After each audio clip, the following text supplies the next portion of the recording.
ਪ੍ਰੈਸਬੀਟੇਰੀਅਨ church of Pakistan ਤੇ ਪ੍ਰੈਸਬੀਟੇਰੀਅਨ education board ਦੇ ਪ੍ਰਬੰਧ ਹੇਠ ਬੈਨਲ ਮੁਜ਼ਾਹਬ ਹਮਾਂਗੀ ਵਾਸਤੇ ਬਿਲਡਿੰਗ ਬ੍ਰਿਜਸ ਥਰੂ ਐਜੂਕੇਸ਼ਨ ਦੇ ਨਾਂ ਤੋਂ ਇੱਕ ਤਕਰੀਬ ਹੋਈ, ਜਿਹਦੇ ਵਿੱਚ ਮਸੀਹੀ ਸਕੂਲਾਂ ਨੂੰ ਡੀਨੈਸ਼ਨਲਾਈਜ਼ ਕਰਨ ਦੀ 20ਵੀਂ ਸਾਲगिरह भी मनाई गई। इलाह के बादशाह खुदावंदों के खुदावंद, वो हमारा मालिक है, हमारा खालिक है, हमारा परवरदिगार है।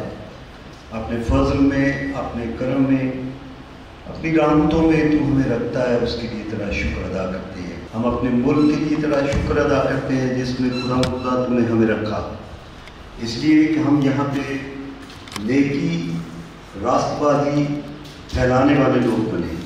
इस तकरीब विच मुल्की सतह के मजहबी ते दानश्वर हल्कियां दे नाल-नाल आलमी मंदूब भी शरीक होए ते तालीम राही बैनल मुजाहब हमांगी नूं फरोग देने की जरूरत ते गलबात हुई। अज जिहड़ा एक इत्थे इकट्ठ हो रहा है, ये यकीनी तौर पर साडे सारिਆਂ वास्ते बड़ा बरकत का बाइस है।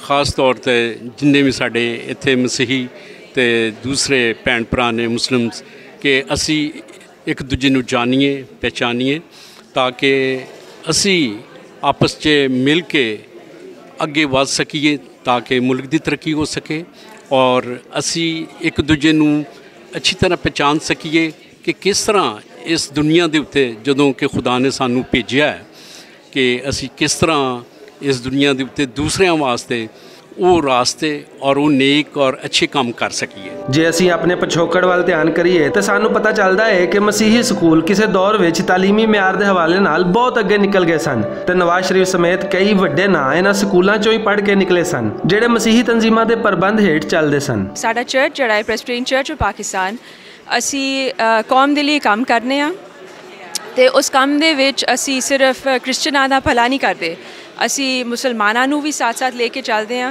साढ़े स्कूल्स हों चाहे साढ़े कॉलेज हों चाहे साढ़े हस्पताल हों, उन्हां सारियां च ज़्यादातर मुसलमान ही फ़ायदा पाते हैं। जिहड़े क्रिश्चियन स्कूल्स और कॉलेजेस सन जिहदे कैथीड्रल सन, कॉन्वेंट सन और सेंट मेरीज मिशनरी स्कूल, इन्होंने अंग्रेज़ी की तालीम दी सी, इंग्लिश लैंग्वेज और हाई क्वालिटी एजुकेशन दी इन्होंने। साढ़े सरकारी स्कूल जिहड़े सन उर्दू मीडियम स्कूल सन। साड़ी जिहड़ी कौमी जो अपना मादरी जुबान वो पंजाबी सी ते पंजाबी, उर्दू, अंग्रेज़ी, अरबी बड़ी कन्फ्यूजन रही है ये भी। हाँ बहरहाल हुण तो इंग्लिश भी कंपलसरी हो गई और उर्दू भी लाजमी हो गई है, तो लिहाजा अज की जिहड़ी है नशिस्त है इन्होंने पूरी दुनिया तो बुलाए ने बंदे, इंटरनेशनल स्पीकर्स आ रहे ने और वो यह समझते हैं कि बड़ा ज़रूरी है कम्यूनिटी नूं इकट्ठा करना और चर्च जिहड़ा वो ब्रिज बनना चाहता है, एक पुल का रोल इख्तियार करना चाहता है ताकि सब दे नाल कनैक्ट किया जाए। इस मौके पर स्कूल दीयां बच्चियां ने बैनल मुजाहब हमांगी के हवाले नाल टैबलो भी पेश किया जिसका पैगाम यह सी कि सानू अपने अपने मजहब ते कायम रहिंदियां होयां अपने मुल्क की बेहतरी वास्ते काम करना चाहिए है।